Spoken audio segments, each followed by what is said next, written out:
Howdy, everybody. Welcome back to another episode of Real Estate Served on the Rocks, powered by Living in Colorado, the Mile High Perspective. My name is Charlie Sardelli, and I am here with James Someros. And we have a special guest today because Oscar got hit with a bug. So welcome back. Bus. What's your name? Howdy as well. My name is Colin Keenan, and I'm a long-time listener, first-time caller. First-time caller. I also thought you were about to say that Oscar got hit by a bus. I did think that was happening. I was like, wow, oh boy, we did that not is talk harsh. about this. I thought he was just sick. I already threw a curveball at you with the intro. So. Yeah, the howdy. I mean, we are drinking High West whiskey. That's but right. Did you get your boots on? Always. Yeah, okay. man. All right. Fair enough. There's all reasons. There's all right. reasons. Howdy. Guys, like I said, welcome. Welcome back to the show.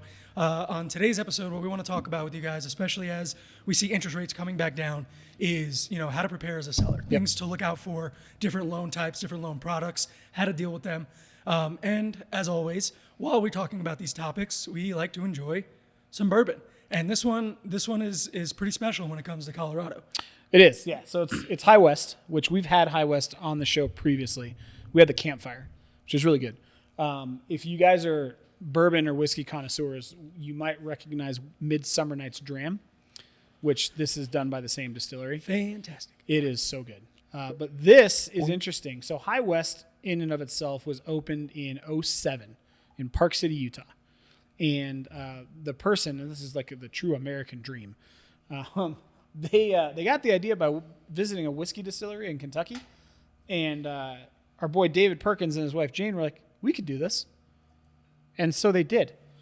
Jane's background is in biochemistry, so she was always mixing different things. It's like a Breaking Bad story. Yeah, dude. They basically, so this is what happened, right? So I'm going to read this verbatim, but they were inspired to open their own distillery after seeing the parallels between fermentation and distilling processes in his own work in biochemistry. So basically, he was like, you know what? I could be mixing strands of COVID-19 and to intubate viruses, it's very similar to distilling whiskey. So maybe I'll just distill whiskey now. So they went back to Park City, Utah. They began distilling in 2007, and it was the first legal distillery in Utah since 1870. Nice. So they are all about, they call them drams, but they are all about unique flavors, unique distilling processes.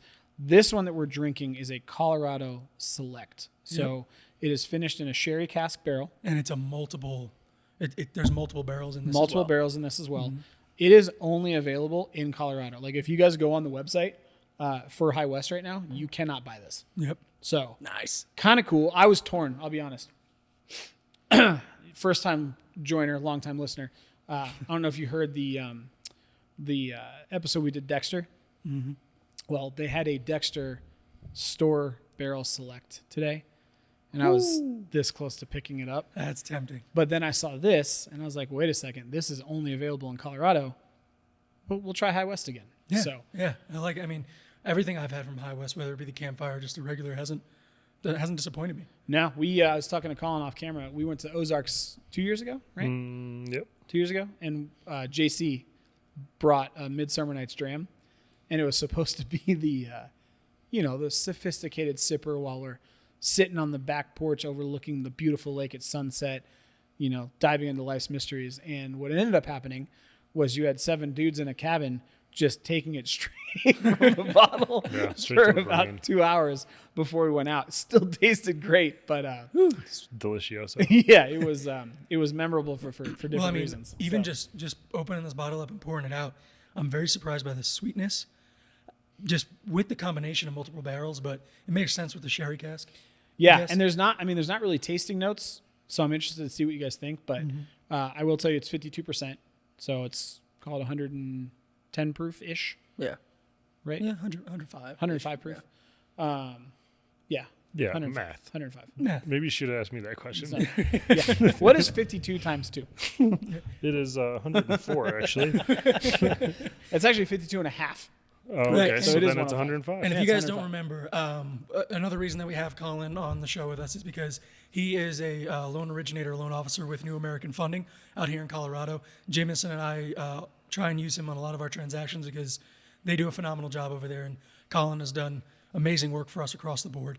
But since we're going to talk about some loan options, we wanted to get it straight from the source because we, as always, we want to arm you guys with the best information, right? Well, that we say it all the time, right? Don't take what you see on the internet as gospel. So we wanted to bring in somebody that does this day in and day out and has personally helped us on some difficult loans of all loan types and sizes. I mean, you and I have done FHA, down payment assistance, conventional, VA, pretty much everything. We've Honestly. done it all. Yeah. Done it So all. The only thing we have not done is a cash one yet, which It's coming. we'll do there. We've got. is that where they just give you like extra cash once you close the loan? Like, Yeah, no. Hey, thanks for being you. Yeah, no.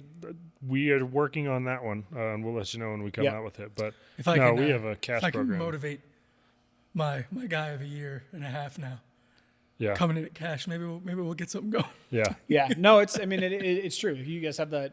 What do you call it now? It's changed, right? It was It is called NAV Cash. NAV cash, right? So essentially, explain it real quick, just so people understand what we're talking about. Yeah, I mean, layman's terms, we walk in, we buy the house with cash, let you use our cash, and then we do the loan behind the scenes so we can get you in something quick, and help you write a non-contingent offer or more competitive offer, whatever you want to use it for. But yeah, it's just another tool in the belt. Yeah, so I think and the reason I want to bring that up is because it was something, and we'll talk about this as we go through the episode, but it was something that was super popular back when we had 78 offers and 150 showings and all cash, so on and so forth. It's similar to a bridge loan, but way more affordable as far as rates go. So something in the tool belt that, who knows, we might start seeing pick up as we get into the spring selling season. So we'll talk about it, but something to clarify, and we'll come back to that as we go through. So Have you guys stuck your noses in this glass yet? No, it was the note. You should Your nose is what you sticking? Oh. should definitely do it. Dude, it's wild, right? It's I did hot. it when I first. It is hot. It's hot. It's hot. Yeah. I mean, definitely, you can definitely smell the wine in there, the sherry. I get some chocolate. so it's Yeah. a cask finish. It's a sherry cask finish. So basically, when they do single barrels, just to rehash, essentially they mix different ages of barrels, and they taste each barrel and they decide, okay, this is going to pair well with this, this, and this. They age that all three of those different barrels into a single barrel. Then they take it out and they finish it in what's called a second use barrel. In this case, they use a sherry cask, which would be like a very sweet wine, and they age it for the rest of it there, which is where you also get this really dark color. Yeah. Well, I was gonna say the color is awesome on it. It's almost ruby Yeah. in a way. Definitely, Yeah, I'm getting sherry, definitely, I'm getting cherry, yes. Cherry on chocolate, the like nose, chocolate covered cherries. Very little bit of the wood. It's there, but there's very little bit of the wood in there. Man, and as you guys, are if you're watching it, so much more advanced than the last time I was on here. well, no, well, I mean, shit. This is bourbon number 53. 54. Oh yeah, no, Yeah. last episode's 52. Don't forget we had that one episode in the middle. Oh, it that's was right. Filler. That's right. So 54. So 54 bourbons in now. So it's definitely tastes the Yeah. difference. And Colin, you are a Jack Daniels man through and through. So Yeah, some people call me the connoisseur of yes, whiskeys. some people call me the space cowboy. Yeah, lucky number 7. You know? No, I'd be interested to, like, I'm interested to see how you feel about it because, like I've said in the past, I've had friends Yeah. that I've been like, yo, you gotta try this. Yeah. And they'll take a sip of it and be like, oh, just start a car. You know, like, I'm not what do you Yeah. mean you're tasting cherry and all this stuff? And it's like, wait, you don't taste that? Yeah. Like, Yeah. it is interesting because, you know, I read something the other day and it was like, if I have to get a taste for something before I like it, then I don't want to try it, you know? And it's like, why? Like, Then, unfortunately, for whoever said that, you'll never date a Latina. that's the truth. That is the truth. But I mean, it's interesting with this too because of that cherry cask. It changes it a lot. Well, I think it's Right. funny. So we have two different sides of the spectrum here, right? So we got you and I who've done 54 bourbons, and we've been bourbon connoisseurs because of JC for a while. You got Colin who drinks bourbon, but again, old number 7 is the go-to. Yeah. So it's funny because he's gonna have his perception of this, but it would be hilarious. And he had the big bottle. We bring Jack Daniels and give our you know what I Bring mean? it back Like, for the next episode. Yep. Yeah. what do you taste? Sweat, regret. Regrets. Don't you dare say anything bad about Jack Daniels. All right, so I'm gonna go Why ahead. does this smell like a bar fight? I don't understand. Well, I'll go yeah, ahead it and might take, smell like that. take my first sip of it. I have been swirling it around because I do want to open it up a little bit more. But cheers, boys. Okay, swirling it around. Cheers.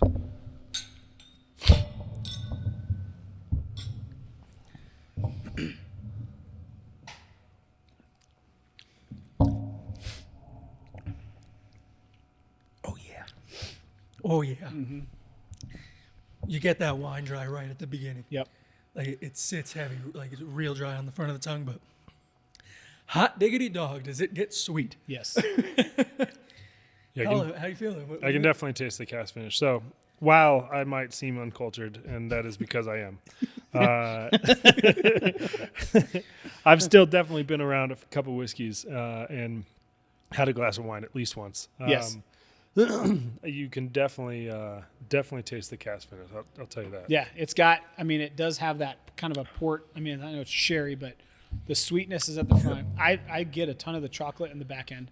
Chocolate, I get the burn up front. the grain too, that doughy grain. Yep. And it sucks that we don't know what the mash bill is on this, because I almost want to say this tastes a lot like the. I don't know how you would even. Feel 100 proof. I do feel that. Yes, That little fire. What I'm saying is it's definitely like a lot of the time with the sweeter bourbons, we know that they have a higher mash bill, Sure. like a higher Like percentage higher mash bill. corn or something. Yep.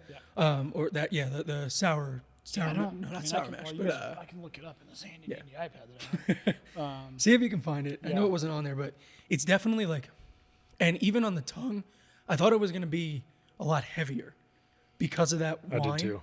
But it's smooth. It's light. Yeah. And that burn doesn't, a lot of the time you drink the 100+ proofs and that burn engulfs your mouth. Like it's everywhere. But for me, that burn is really just sitting at the top of the tongue. And then as it goes back, you get that, like I said, a little bit of the char, a little bit of the wood. And then, then it goes down to that caramel, that sweetness, almost like a toffee Yeah. kind of flavor. So I mean, I'll give you the standard one, so the High West Bourbon, which I would assume because they're single barrels, most of their whiskey has a similar mash bill because it's a dram, so it tends to be sweeter. So the 2-year bourbon from them is 75% corn, 20% rye, and 5% barley. They blend it with a 2-year and a 6-year and a 13-year. Sorry, I'm reading the back of the bottle, and I'm gonna read it for everybody. So Everybody. it says, Yeah. "You hold in your hands a true whiskey treat, a dram that is both rare and exceptionally delicious. Each barrel select whiskey by High West is made by carefully blending select lots of straight whiskey and then finishing them in second-use barrels. The outcome is a one-of-a-kind batch that exhibits incredible balance, complexity, and depth of flavor.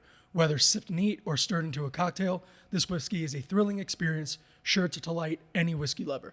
And I think out of the last 100 proofs that 100+ proofs that we've had, I would say that this one has the most complexity, like the evolution of flavor. Well, it hasn't even been opened. Yeah, Like, it's been opened. Okay, I'm bottle's saying we haven't left it open to breathe because And I as feel like always- that's something that's going to change. we have JC's glass Yeah. there sitting, and we always leave that there as a control. And I think this one, like by the end of the episode, I'm betting Sweeter. that this is going to be a dessert bourbon. Like Yep. you're going to want to have this after dinner with an ice cream, Yep. or something like that. Or oh man, I'm sorry, it's With a an good ice cream. bourbon, but if you put this in like a milkshake, Yeah. that Yeah. would be Yeah. that would be delightful. Yeah, I always say these ones, the flavor's so like intense that typically I can have one or two, and before I'm like, "Whoa, God, I need to sit down." Like Yeah, my mouth just went on a ride to Flavor Town. Yeah, and I think that's the yeah.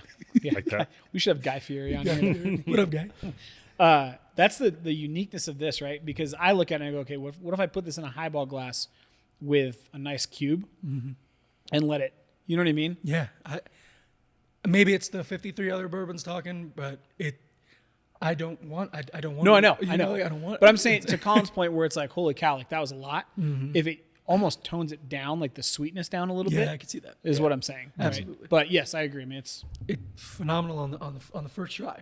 Yep. I'm digging it. Let's see how it opens up. But guys, let's go ahead and get into the topic for today. And like we said, we want to talk about, as we see interest rates dropping and we see more people coming to the market with mortgage applications and taking advantage of these interest rates. This spring is going to move what we think into, more of a standard market where it comes, and most standard markets are sellers markets, right? So the first thing that we want to cover, and Colin, can you kind of go over a little bit what you're seeing even in the last month when it comes to mortgage applications and the different products people are embracing? Yeah, for sure. So it's so interesting because you have to take like a massive bird's eye view. But I'm personally having more conversations with people right now. And I think a lot of that's coming out of the holidays, getting out of December where people are kind of burying their heads down. But as of like this last week or two, I'm having more people reach out to me. I'm having more conversations because we're heading into the spring season where we're going to start seeing stuff ramp up entirely. And a lot of it's too is we're seeing rates slowly start to come down. We hit some all-time highs over the winter months, November, December, and we've kind of walked down that hill. So the bird's eye view portion of it is if you take it from a national level, applications are down right now. And I think a lot of that is some outside factors that are going on in the market. But I think more conversations are being had. While maybe applications are down, you're seeing a lot more people maybe get prepared. Just want to like talk about it. Hey, what are my options? What does this look like? I know I talk to people about it daily, and all of it is just answering questions and helping you kind of understand what to expect down the road to make you as comfortable as possible. That when you do decide, hey, let's get this started, you have a lot of the preliminary stuff out of the way. So go for it. No, I have a question just from a clarity standpoint, because we talk about all the time on this podcast that there are headlines and then there are the actualities of what's happening, right? And one of the biggest things headline wise that we've seen over the last month is the Fed coming out and saying, hey, we're going to drop the rate four times. Okay. And immediately I've talked to people that have been like, okay, well then I'm going to wait until the rate drops these 4 times because then the rates are going to be lower. Why is that not really the case? Well, I mean, so just that news is what made the rates drop. Right. So there's 2 things that are happening. You have the Fed fund rate, which covers the national Fed rate, and that applies to a lot of credit cards. It applies to auto loans, different stuff like that. And what typically happens is in the home buying side, all of those rates are run off of mortgage rates are run off basically like an investor market, where they're trying and buying and selling based off of different needle movers that are happening in the market, different people that are coming out and saying stuff. And so the fact that the Fed came out and said, hey, they're going to start rate dropping, they said that because a few things are happening. Inflation's coming down. We wrote out that inflation all-time high. And people are starting to unfortunately see the external pressures of what that high inflation has finally started to cause and what all the rising costs are now finally starting to kind of take fold. And the unfortunate part is that there's some painful things that happen outside of the market. But just that news now makes interest rates drop. And then once rates do actually start to get cut, that's basically what's going to happen there is they're standing behind their word of like, okay, now we're actually doing it. Right. It's one thing to say it. Now we're doing it. That's going to make it drop even more. And what that's going to do is that's going to flood a bunch of people back into the market going, hey, it's getting cheaper. Okay, cool. Now's the time. The kicker that you don't want to happen is you jump back into a situation, and I don't think it'll necessarily be this, but you jump back into a situation where in 2020, 2021, you have this influx of all these people coming into the market, and then it just starts to create this bidding war where people are like, gotta have it. And we're willing to do more than the next person to get it. And then the affordability, while your monthly payment is continuing to come down, your out-of-pocket's starting to go up. So you don't want to necessarily wait and walk this tightrope of trying to time the market because what you'll save in a monthly payment, you're going to spend out of pocket. Sure. And that's not going to be fun. Wow, Colin, it's almost like I paid you for the segue. So and as we see, these interest rates come down and more options, more coming out of pocket, as a seller, what do you think is going to be the most common loan that sellers are going to see that their buyers are going to bring to the table? Your standard conventional loans, Freddie, Fannie, FHA, VA, a lot of just your typical buyers coming in doing stuff.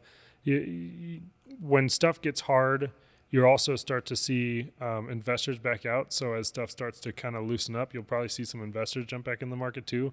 Because when money gets cheaper, it gets cheaper for everybody.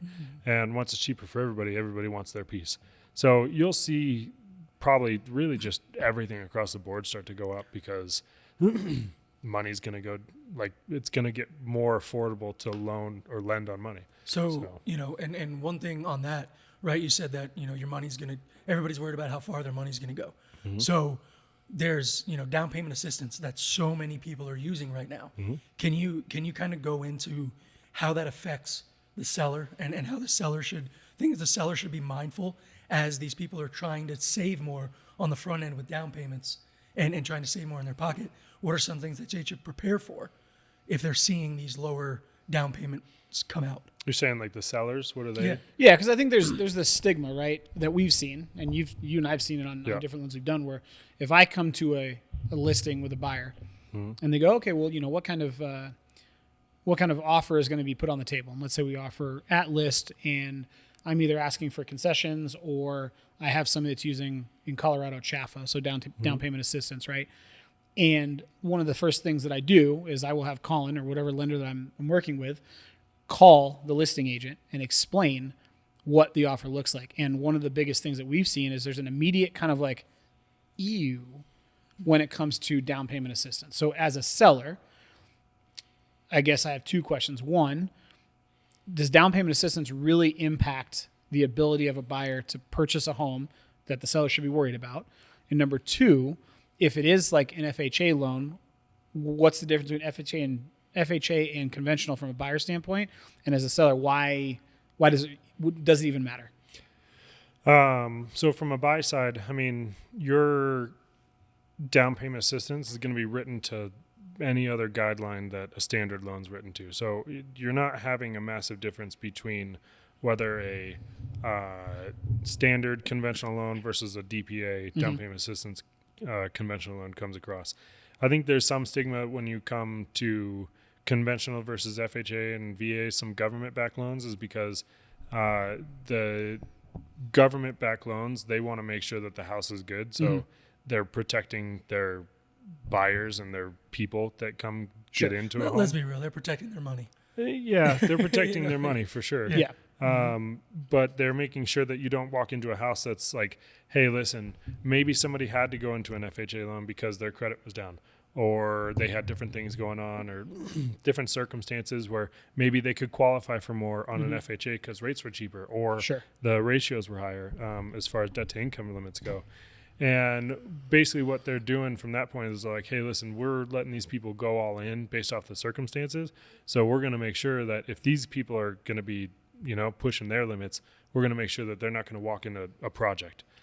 So sellers will sometimes, and selling agents will sometimes look at some of those loans and go, oh, well, that's not as fun as a cash or as fun as a conventional. But the problem is there's stigma with that too. I mean, there's more cash deals that drop out than any other loan. Or well, and would you say that, like, because obviously the times right now are, it feels our GDP is going up and all the numbers for the economy look good, but it feels like there's a disconnect between public sentiment and how they're feeling versus those numbers. So when it comes, would you say that you're seeing more down payment assistance programs written than let's say even 5 years ago? Yeah, I think it's all relative because I think it's so weird. If I had just this massive sample size to go off of and I start looking at the national numbers, those will probably paint a better picture. But I mean, I feel like every time I'm talking to somebody, I'm talking to somebody from all different walks of life. I'm talking to somebody who's going into the retirement years where they have a bunch of money set aside. Maybe they have a ton of equity in their existing house that they're getting rid of. I talk to first-time home buyers and when they start their journey. So I don't know if I'm necessarily seeing a ton of extra down payment assistance. I'm seeing a lot more people wanting to talk about it because maybe they didn't know what it was. And I think through doing this stuff, what we're doing, we're educating a ton of people and showing them what the possibility is. So I think we're seeing an influx in that just because we're getting the kind of information out. I mean, I told somebody the other day, like, hey, do you know you can buy a house for $1,000? And they're like, what? Yeah. And yeah, I mean, the rules for Chaffa is you only have to have $1,000 of your own deal. We ask for seller concessions, we do whatever else. But yeah, I mean, you literally can buy a massive purchase for $1,000, and sometimes even $500, depending on the loan program. So I think a lot of it, maybe we're seeing a bigger influx of that because of the educational piece of we're teaching these people of, hey, what's going on? This is what you need to look for and whatnot. And people are starting to listen. But yeah, I'd tell you that from a national standpoint, I'd say it's probably relative. Yeah, I think it's a good point that Colin brings up. So we talked, I think it was 2 episodes ago, about the boomer versus Gen X versus millennial war that's happening, right, in the housing market. And I think that, over the last, call it 5 to 7 years, you're seeing more millennials enter the housing market as first-time home buyers. Well, if you talk to baby boomers, older Gen X's, the mantra was you need 20% down to buy a house. Shout out Dave Ramsey. Thank you for that. And right now what we're seeing is if my parents, and I grew up and my parents were telling me you need 20% down, you need 20% down. We bought our house for 20% down back in 1985, whatever. I'm automatically assuming I need 20% down. But it's shifted, right? So and now you're getting a lot more people, to Colin's point, exploring down payment assistance programs where you can buy a house for $1,000, leverage that money.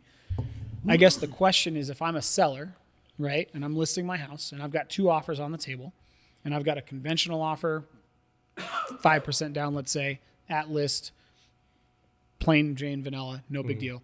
And I've got another offer from a first-time home buyer, 5% down, but it's being covered by, or 3.5% down, but it's being covered by Chaffa.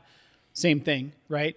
Is there any reason that I would choose one over the other? Like if I'm looking at it like I want to close this house and get to the finish line? To me, no. Okay. I mean, but why? Because like are the guidelines the same? The underwriting's the same? Like what makes a Chaffa loan different than a conventional if the down payment, let's say, is equal? If we're talking, hey, conventional versus conventional, an FHA versus an FHA, no matter what the percentages are, DPA versus a standard loan, I mean, they're being written to the same guidelines. The only thing that's going to be on the DPA side is maybe they're getting some breaks because they're a first-time home buyer. Maybe they're getting a discount on their mortgage insurance. Maybe they're getting a discount on their interest rate. Maybe they're doing stuff that kind of will let them stretch it a little bit further. But guidelines are guidelines. We all write them to the same people. Some of us are direct lenders that go straight to Fannie Freddie. Some other lenders have overlays on top of their guidelines. I'm a direct lender, so I'd write straight to whatever the guidelines are that are provided to us. But there's no massive difference. Nothing that would ever say, oh, well, I'm not going to choose this offer over right. another. There's not I guess the point is, and I'm looking at this again from a psychology standpoint. If I'm a first-time home buyer, right, and I'm purchasing a resale home owned by somebody that's in their 50s, let's say, right? We'll go back to the baby boomers conversation. Well, those people have their most recent memory of a housing crisis was 08 and 07 and 09. I don't know why. I don't know why I did that out of order. 07 to 09. And their thought is poor lending standards and poor loan qualities led to a massive decline in basically a crash, right, in the housing market. So I think, and this is just my opinion, if you're somebody in that age range that has this opinion, please let us know. I think they look at it and they go, oh, the underwriting standards are less for somebody that has to use down payment assistance. Therefore, I have a better chance of closing a loan if it's conventional. Yeah. So I'm going to choose the conventional, right? But in reality, if I'm a seller and I'm the listing agent, I want to advertise to other buyers that there are programs like down payment assistance that you can use to purchase this house that I'm putting on the market, because my job as a listing agent and the goal of the seller is to make as much money as possible. The only way to do that is to get as many eyeballs on the property as possible, expand the buyer pool as much as possible. So actively advertising things like down payment assistance to educate buyers, to me, would drive more people to those houses. And what you just said, the lending guidelines now versus 08 are night and day. Yeah. They're not going to let it happen. They're not going to let it happen again. So if I'm looking at an FHA Chaffa loan with down payment assistance, it, to me as a seller, doesn't make any difference, right? No. It's going to close. It's not like, let's say, for example, I bring a Chaffa loan and you go, yeah, so, Mr. and Mrs. Seller, we have a Chaffa loan. It's a down payment assistance. It does take 60 days to close versus 30 days for a conventional. It's all the same, and it runs through the same guidelines. Is that what I'm understanding? Yeah. Right. And I think, we're having an affordability thing happen right now. Yes. But even with that, I mean, you have all the people that are talking, oh, well, we're waiting for the next housing crash. We're waiting for the next housing crash. I mean, we just came out of last year and house prices went up. We still saw appreciation. Mm-hmm. So we went through one of the tougher years that we've had in a One while. day that argument will die. I don't know when it's going to be. It's recency one bias. day And it's it's crazy gonna die. that you're saying 15 years ago, whatever it is, 16 years ago, when all this stuff happened. But it's still recent enough that it was so bad when it did happen. People are still going to be spooked by that for a long time. Sure. So, I mean, I get it, and I totally understand that. But that's why we try to do the best of our abilities and do our job to make sure that we're not doing that. Now, you still might have some lenders that maybe overlook some things or oversight some things because they're going so fast or whatever the case is. And we're all still human. Situations happen, whatever. But from my personal brand, I mean, I want to deal with as little problems as humanly possible. Sure. I want to protect my people, A, and then B, I want to protect myself of not having to go through constant pain of, hey, we just ran into a brick wall. Well, why? Well, we maybe didn't see this.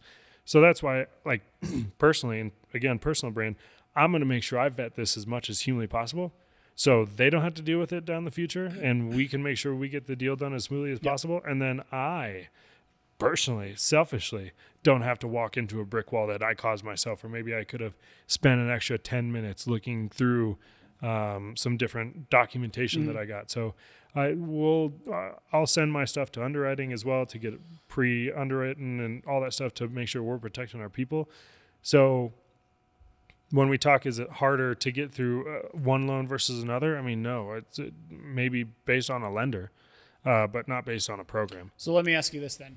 And I think this is a point of contention right now from a real estate standpoint. And Charlie, you can back me up on this.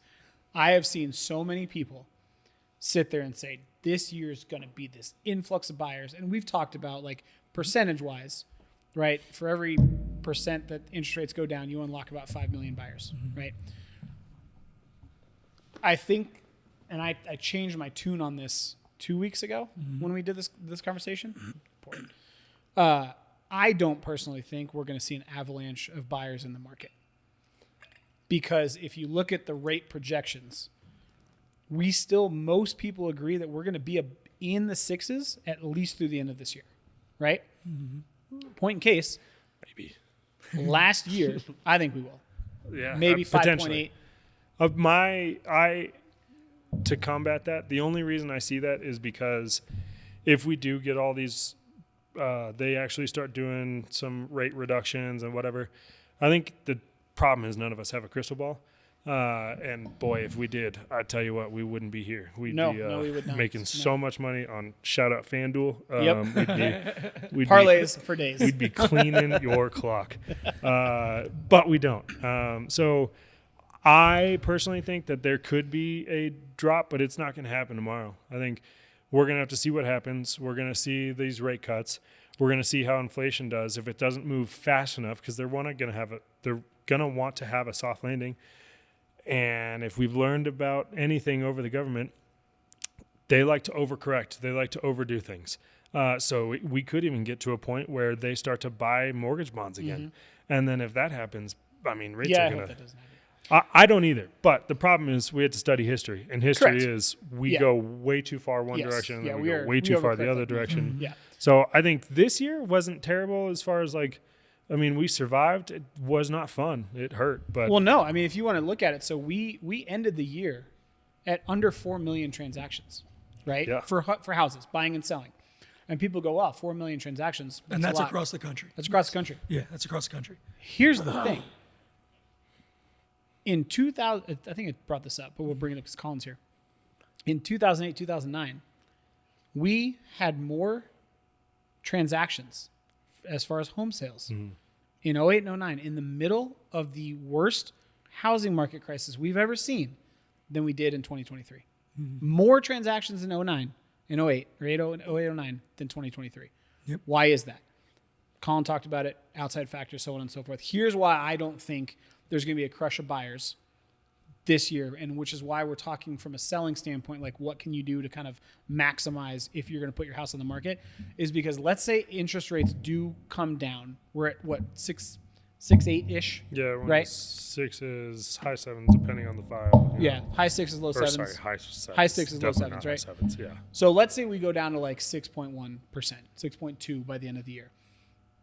All that's going to do is, yes, your mortgage payment just got cheaper, but home prices rose. And we just saw it this last week. Even though rates stayed the same, mortgage applications dropped almost 12%, right? There's going to be a give or take. And I think people are discounting the fact that, yes, while rates are going to come down, and yes, that will technically unlock, again, every percent unlocks 5 million buyers to buy a house, okay? But I think you and I talked about this on the phone the other day. Here's what my issue is. When your clients go get approved for a loan, right? They have their maximum DTI, their debt to income. What does the debt to income consist of? Like, what debt do they take into account? I mean, car loans. Okay. You know, everything from car loans, from even just something small like you did, any kind of liens against your property for construction that you have out, anything that is on your credit report. So any variable credit on your credit report, right, is what your debt to income. So they say, okay, yeah, credit card, student loan, car loan, and then private loans, personal loans. Are really the 4 big ones, right? Big ones, yeah. Okay. Not medical bills anymore. They will show up. They don't ding your credit. Right. Like, what about student loans? Those are still relevant. Okay. So student loan, car loan, credit card debt, and personal loan. Those are the 4 big ones, right? And then your income consists of what? Your hourly. Yeah, your income. Your, How much you're making. But your net income or your gross income?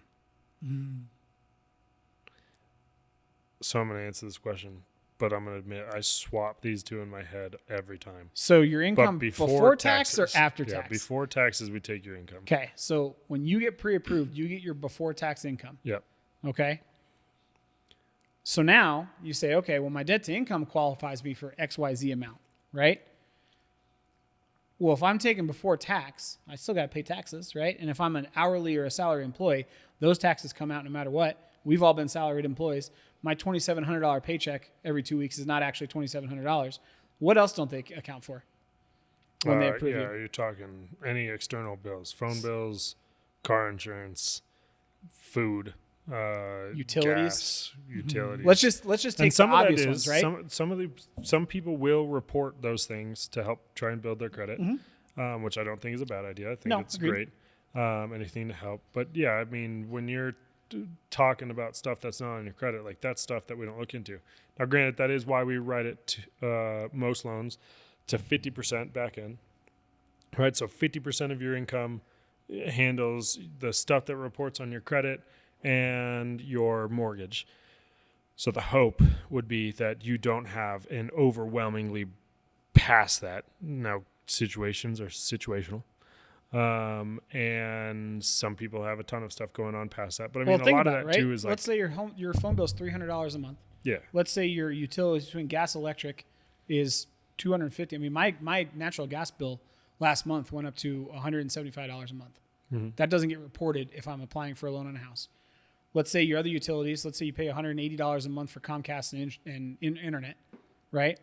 Like there's all the, and then let's say you're just a person that likes to go out to eat. You don't like to cook. So the point is like, yes, every percentage unlocks 5 million buyers from a debt to income standpoint. But if you now take into account of inflation and rising costs on different things, I think that's why going from 6.8 to 6.2% isn't going to be this crush of buyers. There'll be more. I'll meet you in the middle ground on that. I think what we're going to see is a crush of inquiries and people finding out information about what they can do. Yes. But we may not see many loans come to fruition. Exactly. So from a seller standpoint, I think that's what a lot of sellers are waiting for. So my contention is be prepared to do certain things to make your house more marketable. The reason I bring this up is because if we figure out the DPA, the down payment assistance does not affect the seller. It's going to close regardless, right? Doesn't matter. But now let's go FHA versus conventional. If I want as many buyers' eyes on my home as possible, I want to make sure that I'm available for FHA buyers, So as a seller, what are some things that an FHA appraisal or an FHA loan can trip up if I'm trying to sell my house to that kind of purchaser? Can like stop the deal. I mean, a home that's in bad shape, you know. Like, So what are things that like, because again, if you do a conventional loan, there's an appraisal that goes out, correct? yeah, and technically, so I'm going to say this, and then I'm going to backtrack a little bit. So I say a home that's in good shape. I mean, if a FHA appraiser comes out, sometimes they can be a little bit more critiqueful. Not saying that a conventional won't, because I've seen things happen both ways. But yeah, I mean, you're talking peeling paint on a house. The house is older. It hasn't had a paint job in a long Cracked time. up driveway. Yeah, cracked up driveway. The peeling paint, however, now your home is susceptible to water, right?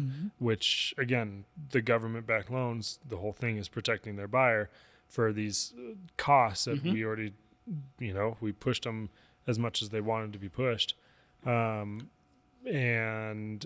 that's the whole thing that will be in as far as protecting cracked driveway stuff. That's, I mean, man, this was a weird one, and I don't know if I've ever seen this on an appraisal before, but we had one up in Greeley where the house, the appraisal came back as there was rubbish in the crawl space. Never seen that one before. But it was an FHA loan, and they were just kind of being nitpicky. I think that's the stigma that can sometimes come around through listings. They don't want to have to deal with an FHA appraiser. My opinion is you want to try to make your house as marketable as possible. And that's exactly regardless. what I was about to say is like, all that being said to what, to Jameson's point of FHA versus conventional, like at the end of the day, you have to position yourself because unfortunately what happened in 2020 to 2022 where rates were low, we had people coming in and just throwing cash offers at houses because they want to get in. Now it's not going to be that simple. And what I mean by that is as a seller, prepare yourself, like get somebody who, get an agent who is experienced, that has gone through, talk with a lender who has gone through a bunch of appraisals and really go, hey, can you give me a checklist of 5 to 10 things that I should check before I list my home to make it the most marketable? So I'm going to take that a step further, right? And this is why I brought this up. So first question, Colin, if I'm a buyer, right, and I can qualify for FHA and conventional, why would I choose an FHA loan over a conventional loan? You can get cheaper rates depending on the circumstance. You can get cheaper mortgage insurance because it's a set amount versus based off of external factors. You can maybe stretch your debt to income ratio a little further if you decided you needed to or wanted to, and you feel like you can do such things. There's definitely some benefits of going FHA, and I'd tell you to take it a step further. Right now is not a horrible idea to do so because the other thing with FHA is you have lifetime mortgage insurance. Which means for the life of the loan, you're going to have mortgage insurance forever. On a conventional loan, if you put 20% down, or eventually you get to that 20% Loan to value. or 80% loan to value. 20% equity. 20% equity, thank you. Then it'll fall off. With an FHA, it'll stay on there forever. With that being said, we're still dealing with high interest rates right now. That we just discussed. There's going to be opportunities where they come down. I don't have a crystal ball. COVID could come back. Right. Other black swan event, something could happen. Yes. Yeah, whatever it is. So something insane could happen.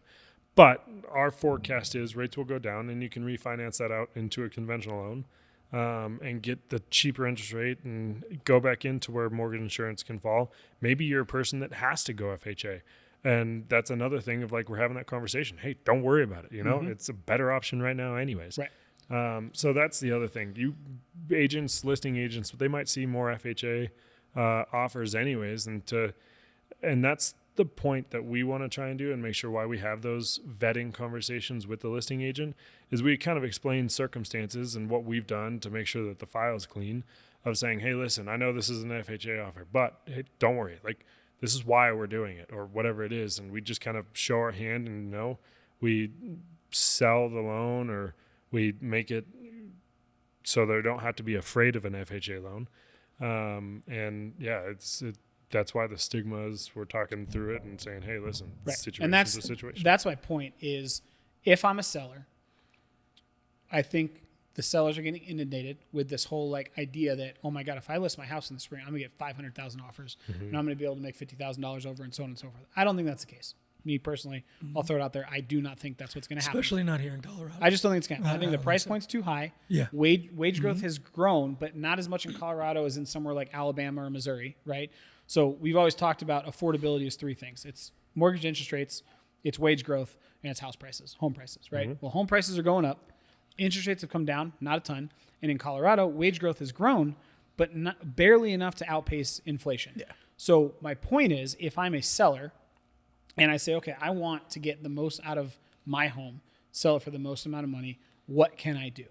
The number one thing is you can get as many eyeballs as humanly possible on your house. Number two, you want to make sure that the loan or the offer or whatever it is that gets brought to your property goes through, because that's how you get paid and you can pull out that equity and go move on to your next stage of life. The reason I bring up FHA is because I think people are discounting a couple of different things. Americans don't have a lot of money in their bank accounts, so they are going to pinch and save money wherever they can. Colin just pointed out the fact that an FHA loan versus conventional is going to be cheaper monthly for a borrower on a new house. Well, if I'm a seller and I understand that, I would assume that I'm going to get a lot of FHA offers. If that's the case, then I want to make sure my house makes it from under contract to close. So what can you do as a seller? Here's something super simple. Talk to your agent and say, hey, I'd like to do a pre-inspection, pre-home inspection. You get an inspector out. They do a pre-home inspection. They look at the big things. They look at habitability, peeled paint, water damage, foundation issues, major health and safety that could potentially affect an FHA appraisal that may or may not pass, right? Well, and then you can sit there and go, okay, well, if I repair these things, and let's say I spend $2,500 repairing some of the things that pop up on that pre-inspection, it does two things. Number one, because it has been remediated, technically, you don't need to disclose that it was an issue in the seller's property disclosure, which that's hurdle number one. Two, if you are in a contract and you go through an inspection, way smoother because the bigger issues have been taken care of. Three, if it is an FHA, then when that appraiser comes out, they don't see any issues, which means you have a higher likelihood of being able to take that transaction from start to finish and then sell your house and move on. And it only costs you as a seller $300. Yep. Well, and I think an important thing to note too is that, you know, I know a lot of people that are listening. You know, you just heard. Colin's got an opinion. I can hear. Well, it. I do. You heard James. I don't want to disagree. No, disagree. No, that's disagree. But, that's why you're here. But here's the thing too, right? Is in my mind what I hear is, oh, I'm listing my house to make money, and you just told me to spend more money on a pre-inspection. But that's where, again, talking with your agents, being open, bringing up the idea, and seeing, hey, will my agent help me cover this to help sell? Because at the end of the day, we want to sell your or property. not even help sell. Like, is the return on investment worth it? Right. That's what I mean, though. Is Like- $500 plus Yep. $2,500 repair going to net you an extra $6,000 because you have more offers, your house is more presentable, or whatever it is? But by all means, disagree with me. I want to hear it. I want to hear it. Well, okay. So the only tough part is, I would tell you, as much an appraisal is by the books, which it is, and most of them are. And that's why when they give you a judgment of whatever it is, it's moving hell and earth to try and move them off of that, unless you have a ton of facts, which we talk about all the time. Best thing in an argument is facts. I will tell you that I've seen, in my opinion, so don't take this as factual, is they take an offer price into the fact of the appraisal. So you say, hey, I wrote a contract at whatever number it is. Well, then that is being valued high or low, whatever you decide to go forward with, as part of that. Where is this number going to come in? It's going to look at comps that are around the surrounding area, what's most likely, and then also what did that contract come in? So the part that I would worry about is, let's say you do get an appraisal and this appraisal looks at the comps and the comps around you are low, and then bang, you have an appraisal come in low. Now that appraisal is sticking with you for however long until it falls off. So and it's not, could it happen? Yes. Could it not? Could it come in high? Sure. The worry for me would be you get an appraisal that comes in $20,000 low, Sure. and now you're stuck with that But appraisal. to my point earlier, based on that, like the whole way to mitigate that and the whole way to stop that is go with a good agent, right? 100%. Because at the end of the day, if you're with a good agent and they go and they look around at your property and you sit down and say, I want to get this amount for my property, that agent is going to do a CMA and look at the other properties around you and then go, oh, you know what? It may not be worth it because if we get an appraisal based on the properties around, plus what you want to spend on it, you may come out $20,000 lower. Yeah, I guess my point though, when I say appraisal, I'm talking specifically FHA, Yeah. right? And I'm talking when I'm not my conversation isn't the price that they appraise the property at, it's eliminating the hurdles so that you can attract more buyers, right? Yeah. So for example, I listed a house, and the deck, it was standing. I could jump on it. There was a hot tub on it, right? Yeah. Okay, but you remember. go underneath, I remember. and it didn't. I mean- the wood was just dug into the ground. Yeah. Okay, so I looked at it, and I'm not an FHA appraiser, and I go, that doesn't look good. So then we got an inspector out, right? And the Yeah. inspector goes, yeah, that's probably not going to pass FHA, Yeah. right? Something stupid. So I asked him, well, just give me recommendations. What do you recommend? Then I took those recommendations. I went to the lender, and I said, hey, if we do this, in your experience, do you think an FHA appraisal is going to be like, yep, we're good? And all it was cement casings underneath and then fixing a couple of rotting joists, which ultimately cost the seller like, call it $1,500, right?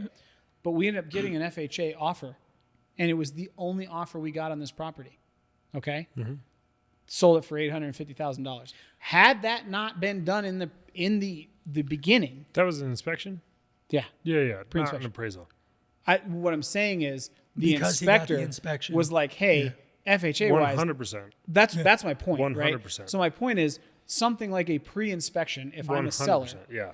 get the inspector to go out and then take that information.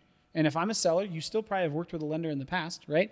Go to that lender, like Colin, say, hey, Colin, so you've done FHA appraisals based on the things that you've seen that FHA appraisers have said, hey, I need you to fix this before we loan on this property. What are these things that you think are worth it that we should fix? Now you can make the determination, say, okay, I'm going to spend $2,500 on cement casings for this deck, but it's going to allow me to now entertain multiple offers on FHAs. And in my scenario, this is back in August, September, right before rates started to go up. It turned out to be the only offer we got. So for the seller, it was a difference of $0 and $850,000 on selling that property. But to my point again, if you wouldn't have had the foresight as an agent No, I get that. to see it, I get you that. know, like because at the end of the day, you know, if you have an agent, right? I just had a buddy down in Arizona who looked on Zillow, found something, right? Went and did a showing with an agent, and the agent was horrible. He called me after, and he was like, he was pushing his own properties, he was bragging about his own real estate. Like that agent was more worried about down talking the property, Yes.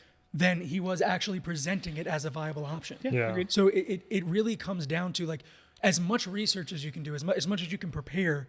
It comes down to, again, having a good agent in your back pocket that knows lenders, that knows appraisers, that knows inspectors, that know the steps and the processes of an FHA loan, a conventional loan, to actually get you to the end goal, right? Correct. And a lot of the time, I feel like so many people just see the number. They just go, this is what I want. And the conversation starts and stops there. Yeah. Versus it being, how do we make this happen? Not, I want it to be this. How do we achieve it? Right. This is what I want. Yeah. And I think, and Colin, you can back me up on this. Like, you know, we've been talking about, it's not, I don't think it's going to be like it was 2 years ago where you're getting 50,000 over offers. Like, these are the things, would you agree, that sellers can do with the upcoming market that can prepare them to get top dollar for their property Yeah. and do it without any headaches? 100%. Yeah. No, totally agree. Yeah. And I think to Charlie's point, working with a great agent, and to Jameson's point, just being prepared for anything that's going to come. Because the worst thing, and we're dealing with this right now. The worst thing is you just walk into something that was unforeseen because maybe there wasn't stuff that could have even showed you what it was going to happen. But if you can eliminate those as much as humanly possible, then it's, I mean, selling your home, it's selling somewhere you just lived. It's like, it's personal, Highly you know? personal, highly emotional. Yes. Yeah. And you want to make sure that you pass on something great to somebody else. my personal opinion.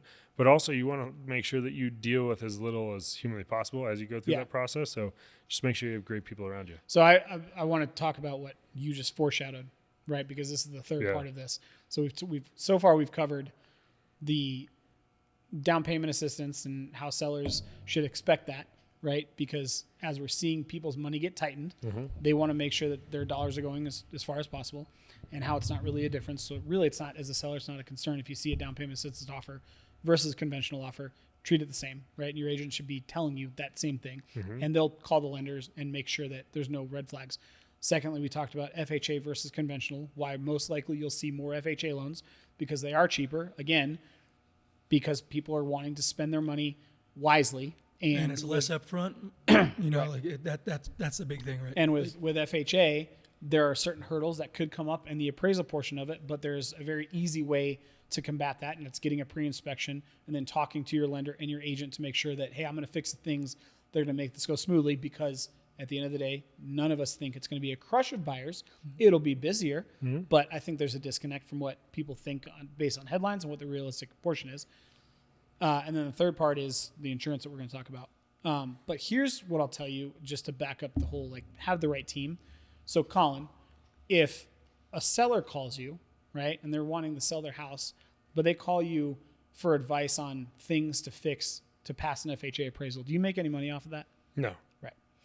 Most lenders won't answer that phone call, right? Or they'll say, just talk to your agent. Or, hey, you know what? If you're not going to turn around and help me buy, the people you work with matter. And I know for a fact that if I have a client that's selling a house that's calling Colin, I know he's going to answer the phone and give him that answer, right? And to me, that is worth its weight in gold when it comes to navigating the real estate market, especially for the next 2 or 3 years while we figure out where the normality is. But those type of things matter. And when you work with somebody like Colin or like Charlie or like myself, we try and put you into contact with people that have Oscar. their Shout out personal Oscar. brand, right? And Oscar. But their personal brand is like, I'm going to put you with somebody that is there strictly to help you, whether or not they benefit, right? So I just want to point that out, because people think, well, if I want to call my lender, but I'm selling my house, they're not going to make any money, so why would they help me? Doesn't matter. We're in the business of helping. 100%. And trust me, there are those people out there. Yes. There are salesmen that are looking for sales. And if you aren't worth your weight in gold, or you're not worth, 100%. And that's people, I don't have to explain this to anybody, that people sometimes are in it for themselves. But yeah, it's worth working with the right team. And I think all of us here can genuinely say, I wear my heart in my sleeve. If something happens and this goes down for some unforeseen, even if it was 100% out of my control, I feel it, because I feel, hey, we're packing boxes right now and something just happened. I get vindictive. I'm going to be at that point, I get to the point where I'm like, oh no, now I have to make this work. If it's somebody's going to pay. Yeah, somebody's going to get this. We have to make this happen. Right. And it's, for me, especially on that note, I think what the beautiful thing about what happened over the last year and what we're going to continue to see is these kinds of people are going to get weeded out. These agents, these lenders. A lot of them have. Right? They've already been out. We've already lost 10,000 in Colorado alone. But I think it's going to even push it further, because the more people see the genuine care for the transaction, for the outcome, the more those agents are going to shine. The more effort that's put in is going to be the leading standard. And I think we're past the time now of you can just pay $5,000 to Zillow and Redfin and start closing, because if you're not constantly in contact, if you don't pick up the phone, especially when people are tight on money and you're giving them that reassurance, you're going to fall off. Some people are transactional. Some people, that's what they want. They want to just move forward, and that's totally cool. It's just, we are going to make sure that we do everything, and I mean everything, in our power to make sure it's as smooth for everyone. And like I said, selfishly, that's including myself, but mainly including you guys, because we're tied with you. We're in it with you until the end. So we want to make sure that everything gets taken care of as much as possible. Well, we've said this before. From a real estate lending standpoint, our business is based off of referrals. Yeah. And we only get referred if we do a good job, right? And that sentiment is based on whether or not the client had a great experience, understands the process, can see the nuances of buying or selling or so on and so forth. And there's one statistic, I think, that points this out better than anything else. Okay? This is going to blow you guys away.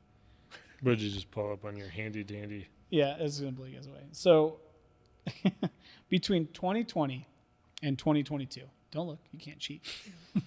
What percentage of home buyers do you think regretted their purchase between 2020 and 2022? 35%. Okay. I'd go lower than that. I'd go 10%. Regretted buying it in Yeah. 2020 and 2022, between those 2 years. What are we talking time frame? Like initial gut reaction? Or I'm talking like now. the people that got into the market yeah. and bought a house in the craziness that was right post-pandemic, You know what? I'm going to say like 2%. that regretted purchasing. Oh, yeah. Why? Why? Yeah. Because market values have gone up so much. No, before. I'm saying not before the pandemic. I'm saying during the pandemic, when they're waiving inspections, they're paying $50,000 over asking, appraisal gaps, all that stuff. I'm sticking with even my that. 35%. Yeah, okay. Okay. I'll give you You're guys trying one- to. I'll give you Someone's guys- trying to talk me out of my answer, I'm gonna so give I'm you going to guys go back to 10. I'm going to give you guys one more chance to adjust your answer. See, my answer Really, is 0. like, really but think about I'm it. going to go 10. Think about it. Yeah, no. Okay. But even if you overpaid on a house, now granted, some people were like, man, I really, but those people also have a 3% mortgage. Okay, And so let me do this then. Another stat is, on average, home buyers during that time period paid 23% above the national average or national home Yeah, price. okay. So I'm if gonna you tell go me up. that fact, 48%. Okay. yeah, if you tell me that fact, it would go higher. Okay. Do I have a lifeline? Can I? Nope. You can't phone Can I friend. phone a friend? Okay, I'd like to take my 50-50 then. Give me 4 choices and then take away 2. Okay.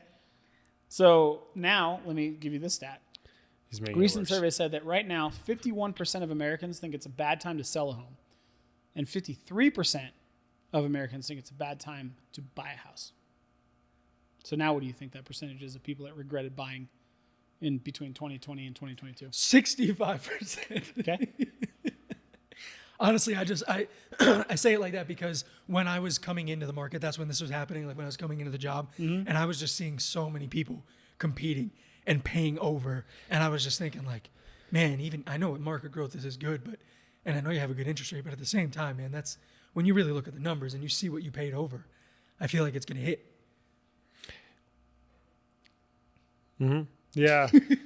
My tough part is, I guess I might look at this from a different lens. I look at it from building generational wealth. I look at the properties we bought. Maybe we hold on to them and continue to go through. And I don't think that's totally possible for everybody. So that's maybe factors into the percentage and the numbers. But even overpaying, I mean, do you know what that house is worth 10 years from now?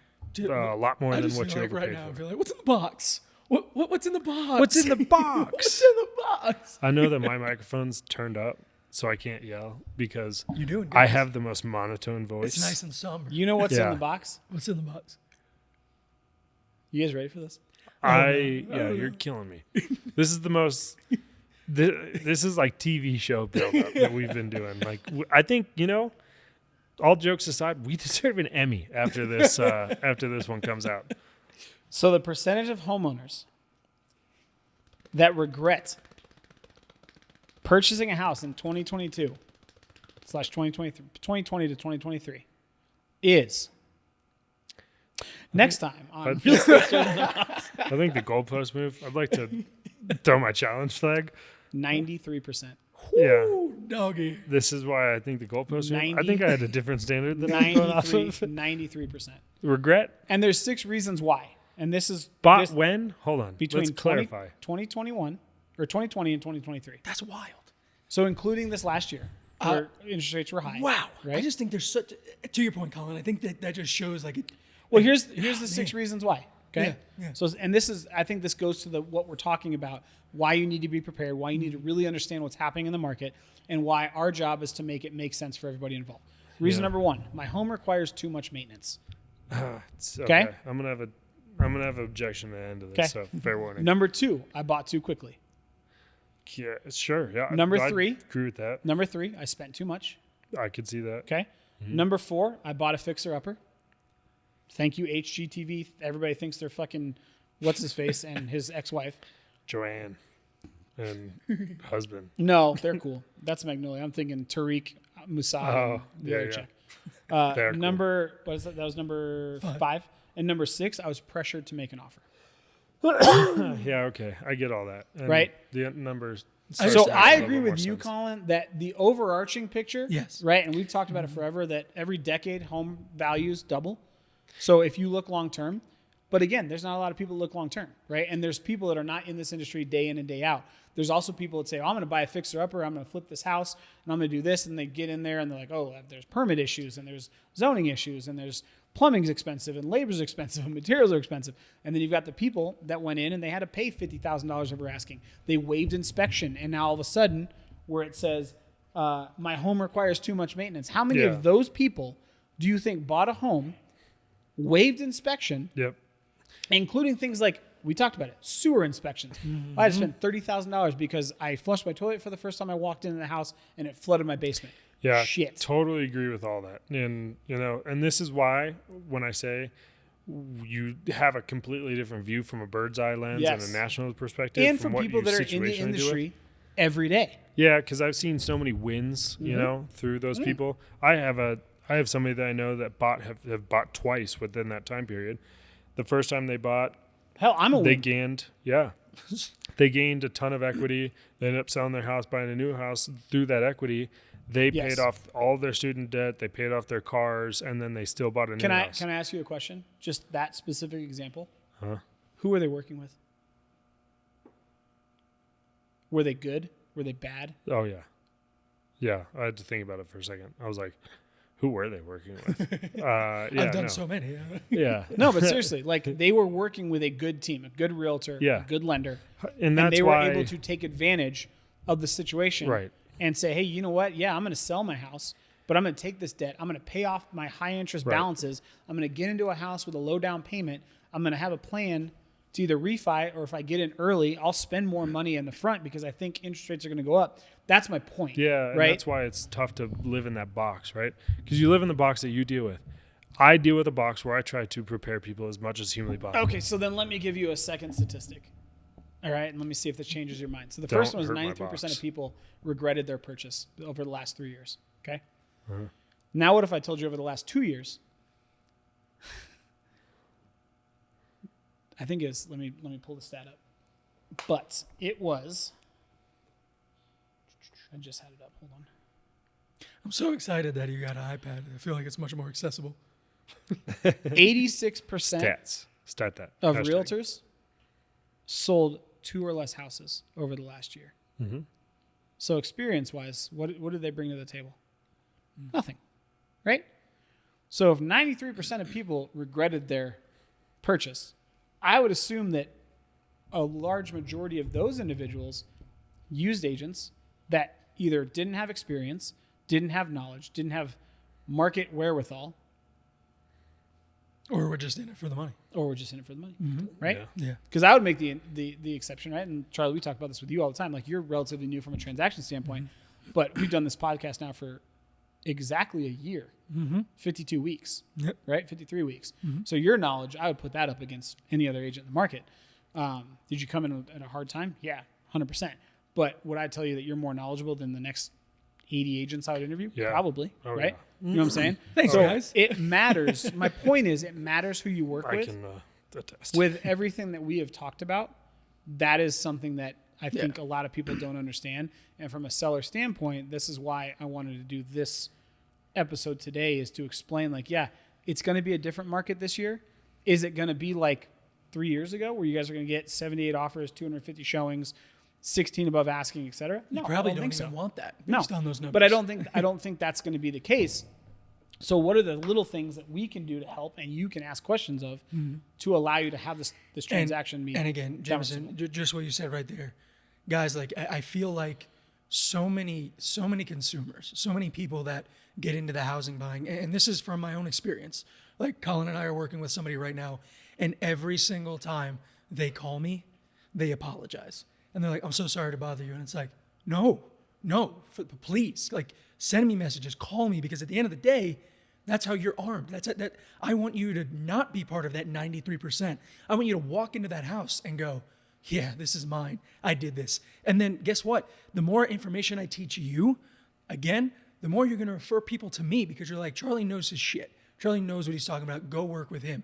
And so if you have an agent that's like, oh, I don't have time to talk to you, or talk to my assistant, I can get with you later. Like, play that into your decision on who you're using for lenders and agents and whoever it is, because at the end of the day, you matter the most in this transaction. You are not just money. You are not just a number. You're not just a loan that is being written.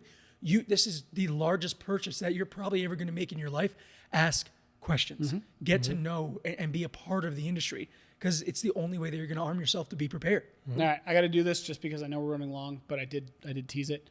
Let's just talk real quick. If I am a condominium seller, what is something that I have to look forward to this year that is very, very different from last year? If I own a condo and I want to sell it to somebody, put it on the market, what are we seeing?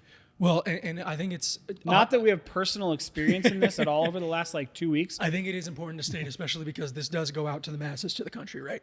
Where it's everywhere. It is everywhere. It's everywhere. It's everywhere. Obviously, guys, the reason it's everywhere though is because Allstate is a national company, right? Yeah. So if their premiums go up in Colorado, it's going to affect people in Virginia Beach, Virginia. Well, and Jameson just dropped it, right? Premium. When you hear premium, you hear Allstate, you know it's insurance. And what we're seeing now is, with the rate of natural disasters rising, car thefts, and we've all heard about the catalytic converter stuff going on across the country, right? All of these factors play into insurance rates and insurance premiums. And what's tending to happen right now is you have HOAs that are adding more percentages to their deductibles. So a lot of HOAs are going, hey, we're going to have to spend more on hail damage. We're going to have to spend more on this because the insurance companies are paying us more or charging us more. That's falling back down to the consumer. And what a lot of people don't realize is Fannie Mae and Freddie Mac, the two largest suppliers of these FHA loans, these loans that most people are going to be using, right? And conventional. Yep. They have it in their policy that the master policy cannot exceed 5%. And there are little idiosyncrasies in there, like little, it has to be, individual coverages and stuff like that. But ultimately, you have to be aware of stuff like this. And please check out my TikTok. I did a video on it. But at the end of the day, it all comes down to, and I know I'm hated for this across the board, but being involved in your community and voting matters. And it goes down as low as an HOA level. If you are just living your life wistfully and you get an email that says, we're having an HOA meeting, and you just click, cool, that HOA, you're having an HOA. They are going to vote on this, whether you're there or not. But you can be there to have that conversation and go, wait a second, I don't want you to raise this, because what's going to end up happening, and the reason Jameson brings this up, is because if you are a condo owner and your HOA is this 10% deductible, you are now an unwarrantable condo. And that 10% or 5%?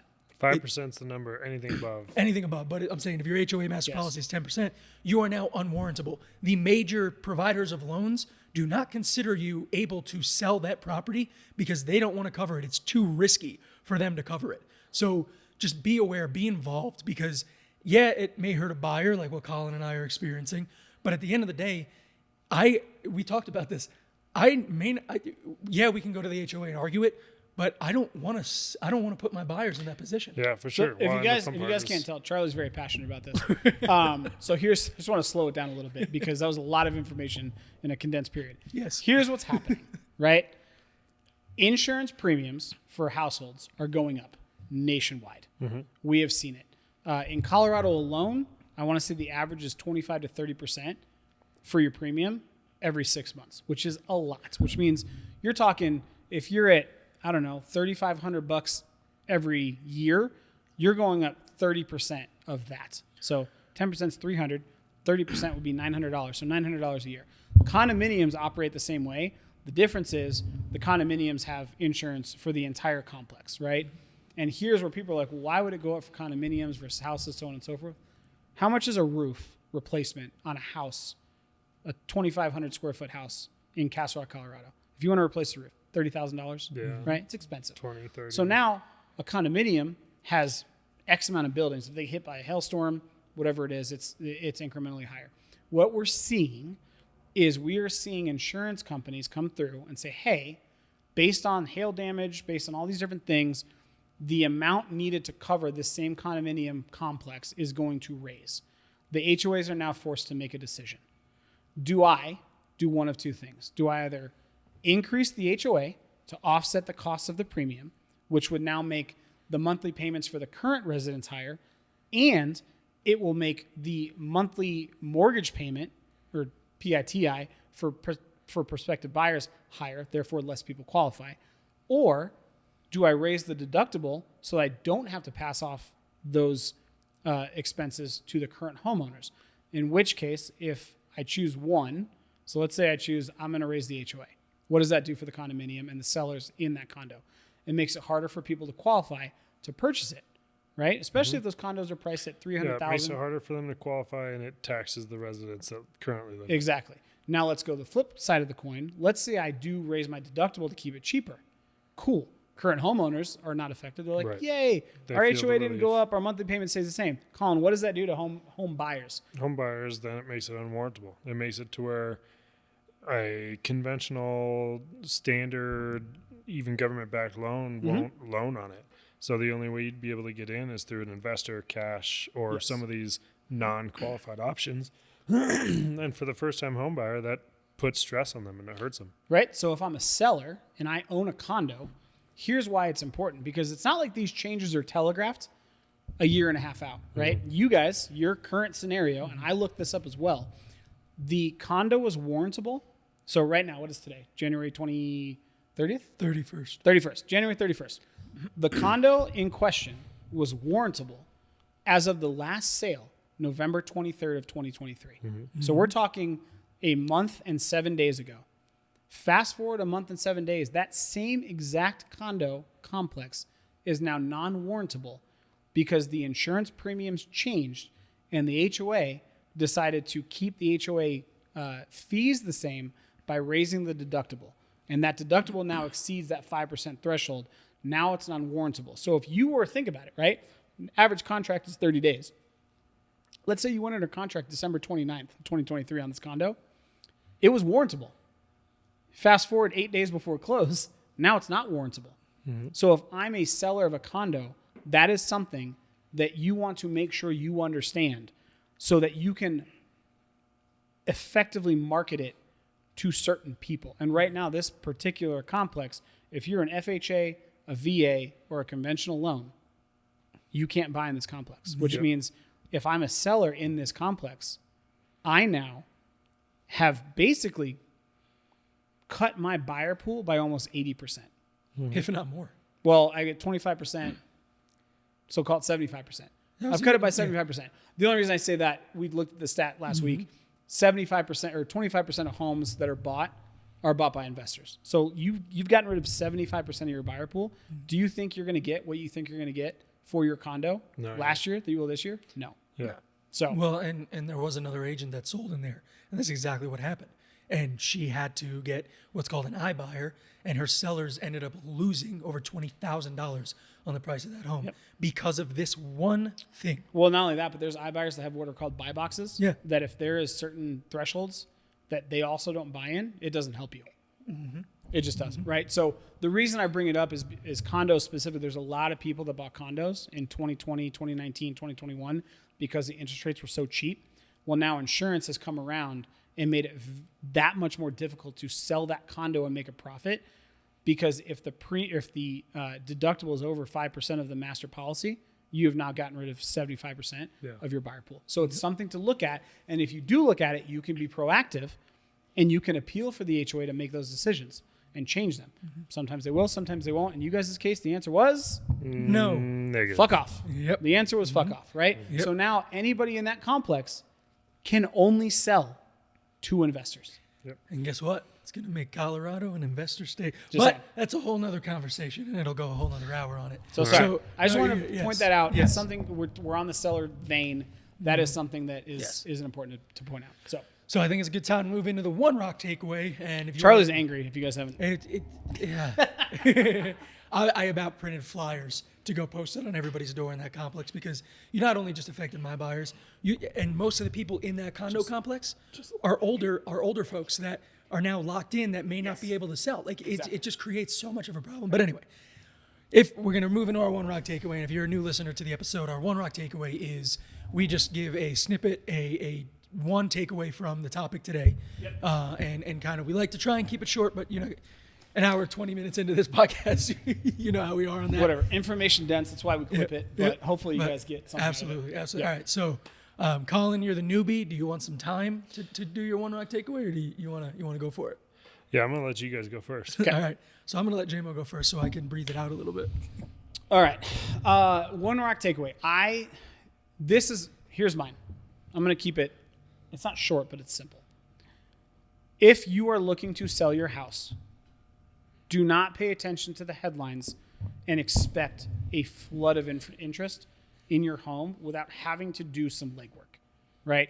If you're priced correctly, if it's turnkey ready, if you've gotten rid of the hurdles that would prevent a larger pool of buyers from buying your property, then yes, I think you can be in and off the market in a week with multiple offers.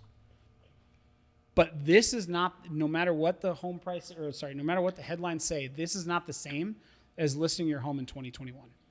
It's not. And it is not for hopefully all the reasons that we've articulated this episode. There's pent-up demand for sure. There's FOMO for sure. Those people will come to the market in mass, spread out over the United States, but it's not going to be the same. So if you act like it's going to be the same, you're going to be disappointed thinking I can just stick a sign in my yard and be good. And everybody's, it's what is it? Field of Dreams. If you build it, they will come. Yeah. That's not the case. If you build it well and you have amenities and proper lighting and furniture and a concession stand, they'll show up.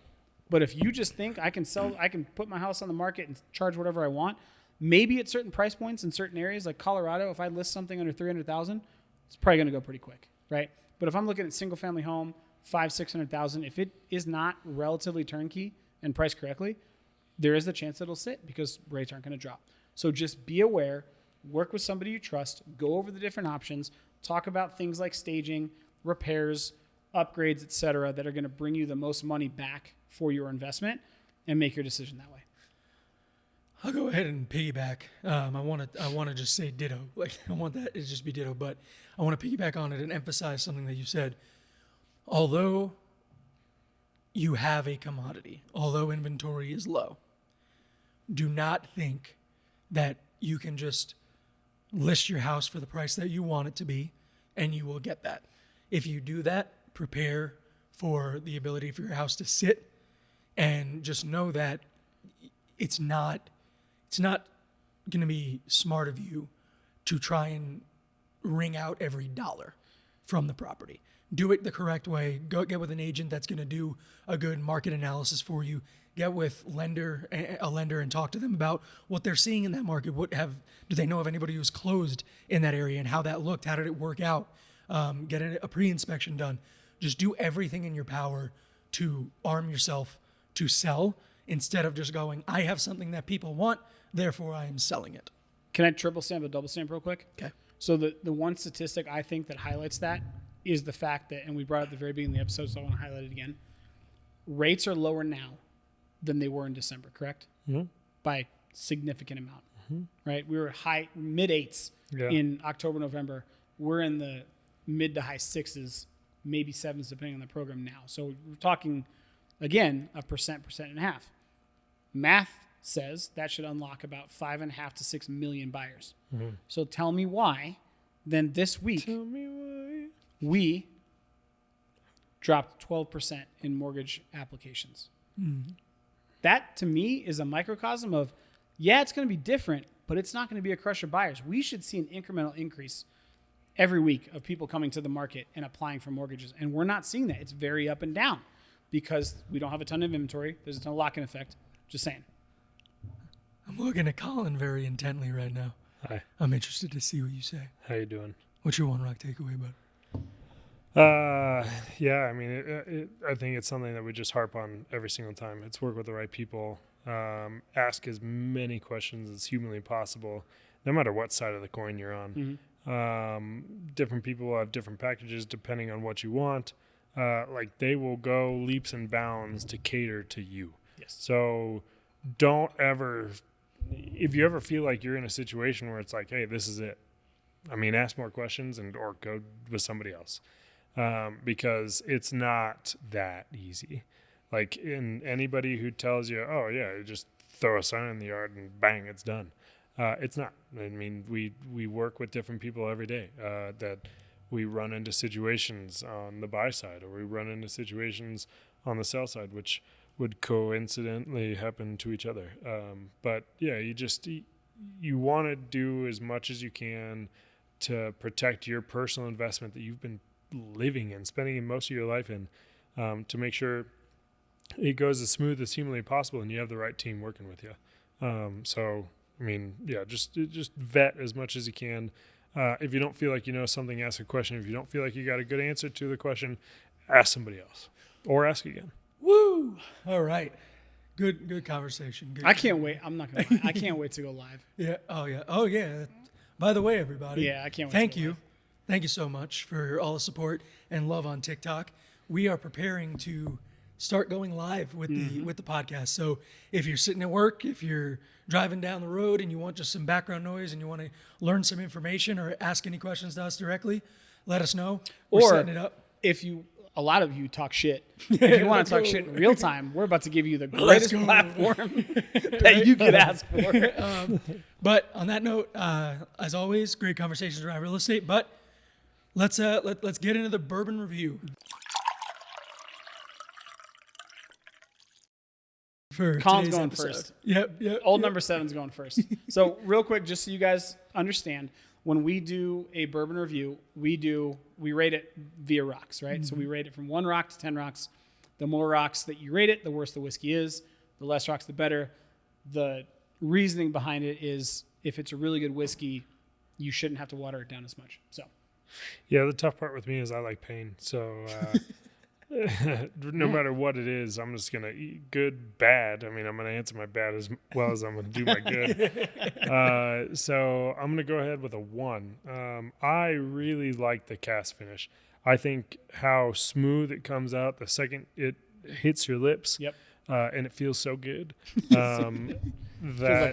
By the time it sits in and, kind of starts to take its shape and you really start to feel that flavor and taste that flavor, I would tell you that as much of it as possible for me is a good thing. Yeah. All right. A 1. It's pretty good. A 1 is pretty good. It's pretty good. Pretty good. I think. Well, he's at what, man? Do you remember the whiskey that you had? It was. What was the whiskey you had when you were on?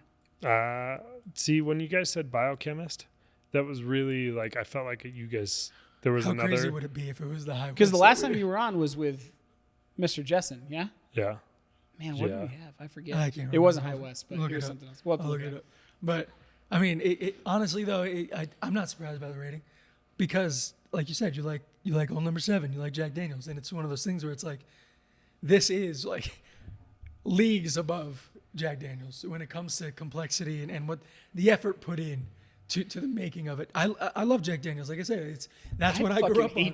No, that's what I grew up on. I love Jack Daniels. Just give me a 2-finger Jack and 2 ice cubes. Dude. I'm in. I'm good. You guys are fucking savages. But since I started doing this, yeah. But at the same time, you got to go back to how you started drinking bourbon. You know what? I loved Captain Morgan. He loved Canadian. I don't dry. now still love Captain Morgan. But again, how you and JC started drinking bourbon is you specifically went for bottles like this because you wanted to try it. Yes, right. Agreed. I started drinking bourbon because I got laughed at when I went yes, to I remember that. Yes, when I went to a bar and they were like, "Oh, you need more Coke?" Like I was like, "No, I'm put here on my chest. Yeah. I want Jack Daniels, right?" So like I get it. I get where you're coming from. Now being 53 in with this guy, it is phenomenal. I will say that it did not get sweeter over time. No, it did not. If anything, the spices came out a little bit more forward. I was going to say the spice came out. Yeah. Definitely hit a little bit harder on the front. Now, the way it hit my tongue didn't change at all. Exactly what Colin was talking about. You get that sip, it hits your lips, then you kind of get that explosion of the ethanol, the alcohol. Then that sits on the tip of your tongue. Then it gives way to more of that oak, that sweetness, that caramel and toffee sits really sweet on the back end. And based on the other 100 plus proofs that we've had, I think I would feel good about putting this right at about a 3.1 for me. I think that's where I'm going to go. I love it.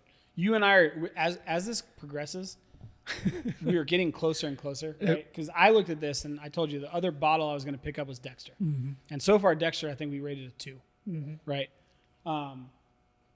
But Dexter changed as we went through. Yep. This one, the complexity stayed the same. Like the flavor notes and Yes. complexity stayed the same. Yes. Whereas Dexter, I felt like you got more complex. it opened. Yes. Yeah, it opened, and then you're getting more flavors. This Right. one kept the same flavor profile, added a little bit more of the spice. Yeah, and see, I'm biased because I like probably my number one whiskey of all time is Midsummer Night's Dram. It really is.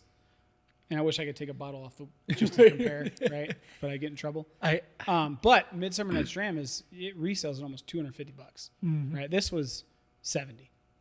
So Compared to right Dexter at in 62? and around Dexter, the difference is, and I get why part of that price has to be the fact that it's exclusive to Yes. Colorado, right? So if I say this is widely available, then no, I don't think it touches Dexter still.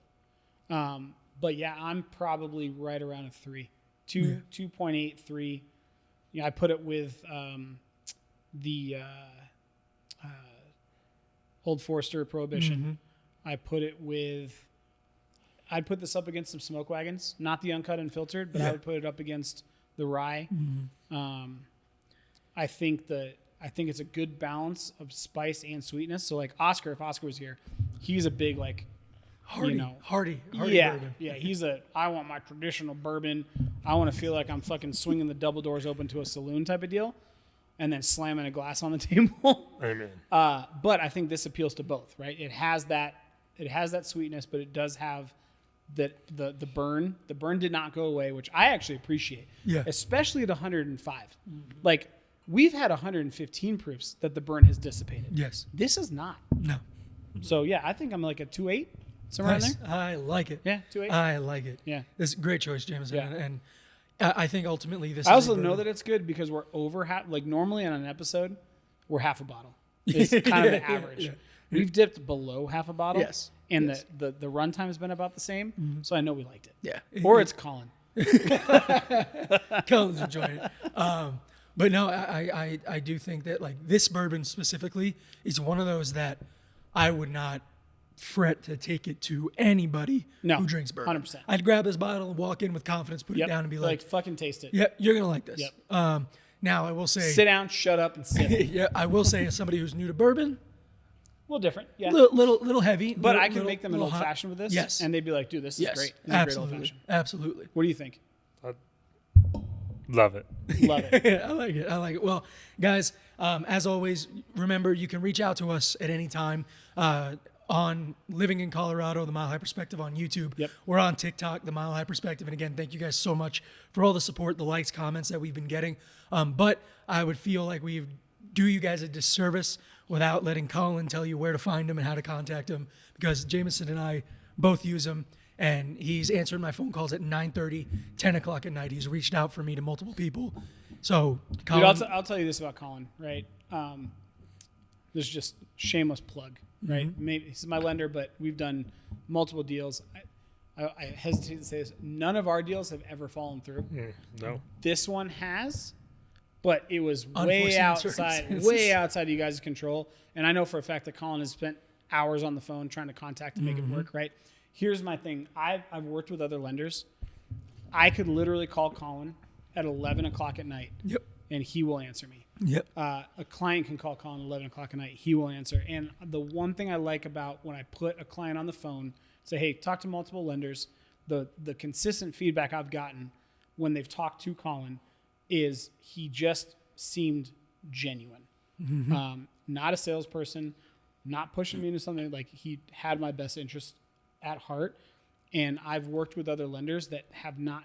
I haven't gotten that feedback from. Yep. And I will tell you right now, as we go in, especially with higher interest rates and margins are tighter and things are a little bit more difficult, it makes a huge difference. Like I have a client that emailed us 2 days ago. Yeah. That was like, hey, don't forget, we're getting drinks on the 9th when I come back to the state. Like, Can't beat that. You know what I'm saying? Can't beat that. All right. So- Colin, drop it. Where can they find you? How can they get in touch with you? Phone number 720-202-5399. Call me, text me, whatever works for what's great your for you. email? Email address is Collin, COLLIN .Keenan, KEENAN @nafinc.com, and it's all just letters. And we'll drop it. I was going to So say, you we'll guys can drop see it. it. And if Yep. you don't have a pen and paper while you're driving or talking to listening, I'm going to put it in the video description so you have that Yeah. contact there. So please reach out to Colin. As always, you can find me on Instagram and TikTok at That Lifting Agent or The Lifting Agent. And of course, I do the production and the videography for this as well. So if you want to talk about anything around video production, social media strategy, reach out to me at BTD Productions CO. That's Instagram, TikTok, and then email, same thing, btdproductionscollc @gmail.com. You guys can find me, the Colorado real estate guy, everywhere. That's just where it is, what it is right now. Facebook, Instagram, TikTok, and all. Like I said, I'll vouch for both these guys all day long. Loan officer standpoint, fantastic. Obviously, realtor, fantastic. Appreciate it. But video production, second to none. Yeah, hopefully we go live next week and. It's going to be fun. It's gonna be fun. It's going to be I'm fun. excited. Tune in, I'm guys. excited. Tune in. But Yeah, I'm as excited. always, if you want to reach us as a podcast, as a group, Oscar isn't here today, but you can find him at oscartherealtor.com Yep. or at Oscar the Realtor on social media. And you can always reach us out to us, send us an email, resotr@themilehighperspective.com, or give us a ring or a text. 303-578-0263. Can't wait to talk with you guys, share some bourbon with you live Hell on, yeah. on the chats. But checking out with you guys on this week. Great conversation, guys. Yep. Cheers. Cheers. Cheers.